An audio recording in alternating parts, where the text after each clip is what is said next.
Hello, sujet du jour, comment écrire un article de blog qui obtient énormément de trafic. Tu vas voir, c'est super simple, il y a juste une checklist à respecter que je te donne au fur et à mesure de la vidéo. Bien sûr, les meilleurs conseils sont à la fin, donc regarde bien tout. Et surtout, pense à activer la petite cloche et à t'abonner si tu kiffes mes petites vidéos. Et surtout si tu apprends des trucs. Allez, c'est parti. Alors avant tout, ce qui est important de faire, c'est choisir ses mots-clés. Donc là, imaginons qu'on soit sur un site qui vise des mots-clés autour de la randonnée, que la thématique ce soit les randonnées. Potentiellement, dans un premier temps, aller voir les concurrents, tu vois, typiquement, et on va analyser les mots-clés des concurrents directement via SEMrush. On va voir les mots-clés sur lesquels ils sont bien positionnés et sur lesquels et avec quel contenu. Donc on peut voir les pages aussi, c'est intéressant. Ce qui va nous intéresser potentiellement, ça va être les mots-clés sur lesquels ils sont entre 1 et 5. Et surtout, sur des mots-clés sur lesquels nous aussi, on peut aller se positionner. Et pour ça, on va utiliser le Keyword Difficulty. C'est un très bon indicateur pour savoir si le mot-clé est facilement accessible, on peut aller se positionner assez facilement dans le top 10 ou non. Et là, tu vois, ça te donne déjà énormément d'idées de mots-clés. Lac du Crozet, Lac du Montagnon, etc. Et tu vas voir les différentes pages sur lesquelles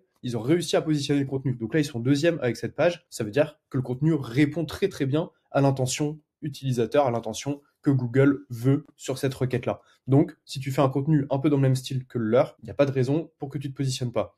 Bien sûr, après, il y a toute la partie autorité, backlinks, maillage interne, etc. qui rentre en ligne de compte, mais le contenu, c'est la pierre angulaire, encore une fois. Donc là, ça te donne beaucoup d'idées de mots-clés. Imaginons maintenant que tu veuilles vraiment rester dans la thématique de la randonnée, donc randonnée plus un autre terme. Tu vas pouvoir faire pareil avec le Keyword Difficulty. En vérité, mais tu peux réduire un petit peu, 14, ça reste élevé, ça dépend. Et donc, toujours trier par volume. Comme ça, tu vas toujours avoir le volume le plus important. Et là, typiquement, imaginons qu'on prenne ce mot-clé-là. C'est un mot-clé long train qui pourrait être intéressant. On va aller regarder. Donc là, j'ai tapé le mot-clé et j'ai tapé la commande All in Title. Ça permet de mettre en place la technique du Golden Keyword et de savoir combien de résultats sur Google, donc les résultats sont comptés ici, possèdent le fameux mot-clé en entier et tel quel dans le title. Donc là, on le voit bien. Lac des Bouillous, randonnée. Randonnée, lac des Bouillous, tu vois. Et donc, il n'y a que 76 résultats qui possèdent ce fameux mot-clé dans leur title, sachant que le title est l'un des facteurs les plus importants pour le ranking, pour le SEO.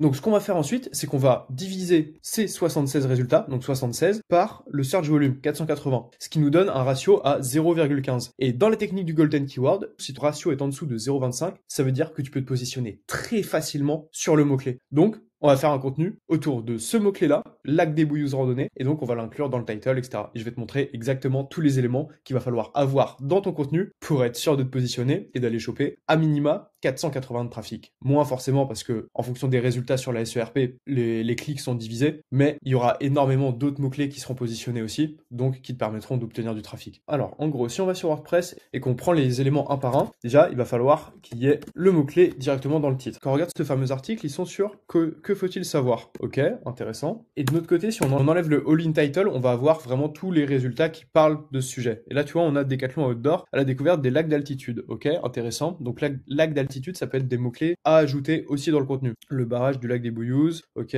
très bien. Cette randonnée à faire au lac des Bouillous. Ok. Tour du lac des Bouillous. Ok. Bon, on voit à peu près le scope global. Ensuite, ce qui va être intéressant, c'est de bien noter toutes ces questions-là. Comment monter au lac? Où se garer au lac? Comment se rendre au Bouillous? Où prendre la navette? Tout ça, on va déjà l'ajouter là.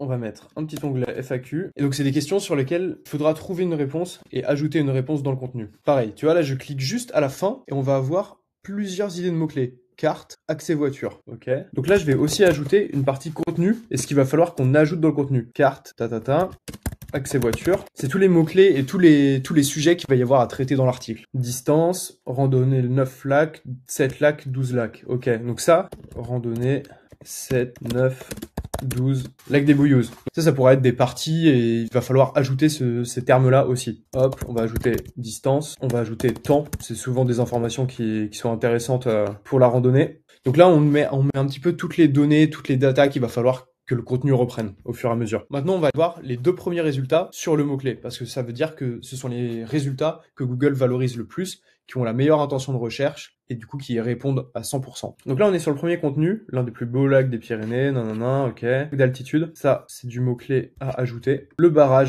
on l'a vu plusieurs fois aussi, on va l'ajouter. Tac, haute montagne, etc., tout ce genre de choses. Accès, navette, horaire, ok. Accès au lac, et du coup, on va se mettre accès au lac, horaire, tarif, navette, ce genre d'informations qu'il va falloir traiter au fur et à mesure. Ce qui va être intéressant dans le contenu aussi, ça va être forcément image et paysage. Une vidéo paysage, potentiellement, on peut récupérer sur YouTube, vidéos de personnes qui l'ont fait.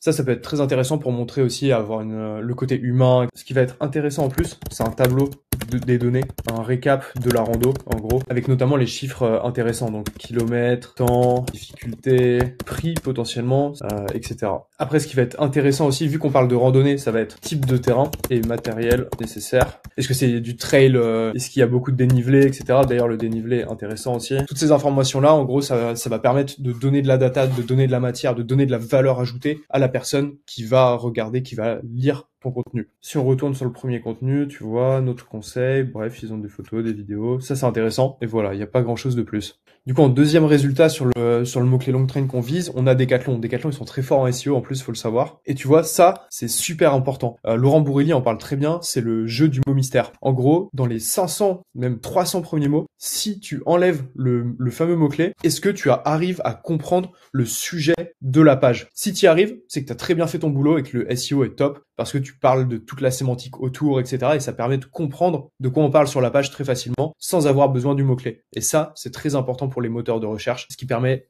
d'améliorer le référencement fortement. Donc là, si on enlève le mot-clé, on parle de 12 lacs, ok. Dans les Pyrénées-Orientales, ok. Massif pyrénéen, paysage grandiose, randonnée. On a déjà une assez bonne idée d'où on est, de ce dont on parle. On ne sait pas qu'il s'agit explicitement du lac des Bouillouzes, mais on a déjà une très bonne idée. Et ensuite, si on continue, pareil, Pyrénées-Orientales, nanana, Pic Carlite, sommet emblématique des Pyrénées.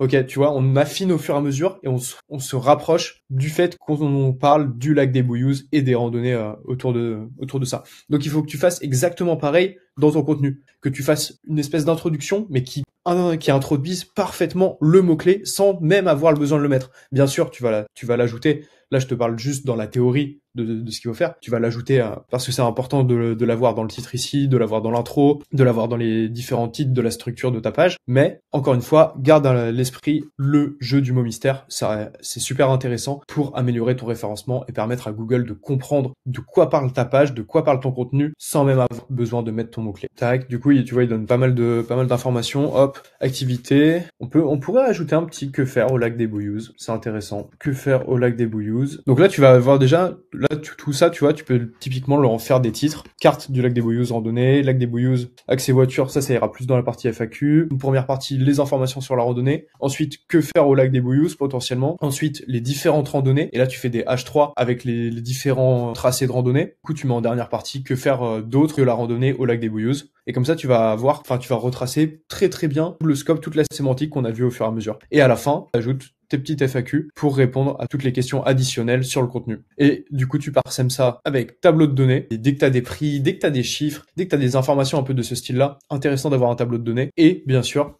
des images, des paysages. Et encore une fois, essaye de mettre assez haut dans ton contenu de la vidéo. Parce qu'en fait, quand les personnes cliquent sur le lecteur YouTube, etc., elles restent sur la page. Le temps de session, la durée d'engagement, le scroll et tous les engagements sur ta page, ça, c'est des facteurs qui rentrent de plus en plus en compte pour le référencement. Je ne cesse de te le dire, mais c'est super important de réussir à capter l'attention de l'utilisateur et le garder sur ton site. Donc tu vois, là, au fur et à mesure, on commence à avoir une bonne structure de page qui se crée. T'es repris l'architecture, donc on va avoir l'intro, donc avec le jeu du mot mystère, encore une fois. Un premier H2 avec les informations importantes sur les randonnées au lac des Bouillouzes, donc avec les distances, temps, type de terrain, dénivelé, etc. Toutes les informations vraiment utiles. Là-dedans, tu vas ajouter ton fameux tableau récap des données. Ensuite, on va avoir un petit H2 carte du lac des Bouillouzes. C'est intéressant, ça va très bien avec la requête. C'est nécessaire d'en avoir un H2, je pense. Ensuite, H2, les 12 randonnées du lac des Bouillouzes. Et là, tu vas faire des H3 pour chaque randonnée. Donc, H3 randonnée 1, H3 randonnée 2, etc. Et tu peux même faire des H4 dedans avec les différentes informations. Tu reprends au cas par cas le temps, les kilomètres, la difficulté, le prix, le dénivelé, type de matos, etc. Et ça va être important d'ajouter les fameux keywords randonnée 7, lac des Bouillouzes, etc.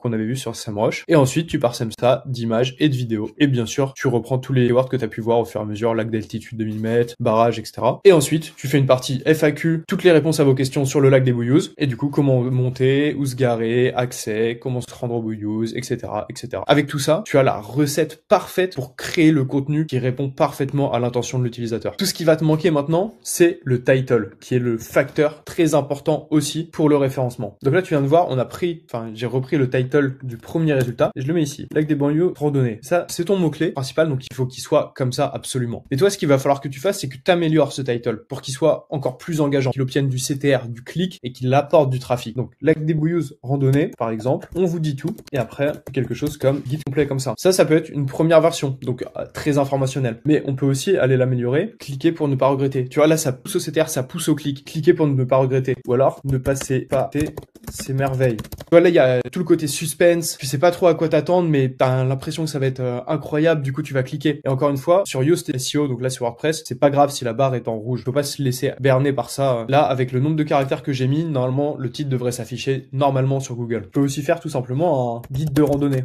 2024. Mais même si ça, faudra que tu le mettes à jour au fur et à mesure. Ça peut être intéressant. Si Lac des Bouillous randonnée, guide de randonnée 2024, ça montre le côté expertise. Bref, il faut que tu fasses des tests sur tes titles. Là, je t'ai montré 3 exemples différents. Il y en a forcément un qui marchera mieux que les autres. À toi de tester, de voir lequel obtient le plus de clics et du coup de l'utiliser un peu partout sur tes articles de cette façon. Et la métadescription, pareil, je te laisse faire quelque chose d'accrocheur dans le même style, donc qui va avec ton title. Comme ça, tu vas obtenir du clic, du trafic et faire exploser le trafic de ton blog au fur et à mesure avec des articles qui captent un maximum d'utilisateurs. Et dernier petit conseil, si tu veux améliorer encore plus la qualité de ton article, tu reprends toutes les informations que tu auras obtenues au fur et à mesure pour la rédaction et t'en fais une petite infographie que tu iras partager à la fois sur tes réseaux sociaux et aussi à d'autres blogueurs, à Decathlon par exemple, en échange d'un backlink vers cette page-là. Si tu fais ça, t'as toutes les billes pour faire décoller ton article et que tu sois en fait premier sur Google, tout simplement. J'espère que t'as kiffé ce petit tuto. Je t'ai vraiment donné tous les meilleurs conseils pour rédiger un article de blog qui chope un maximum de trafic. J'espère que tu vas le mettre en place. On se retrouve la semaine pro pour une nouvelle vidéo. Ciao!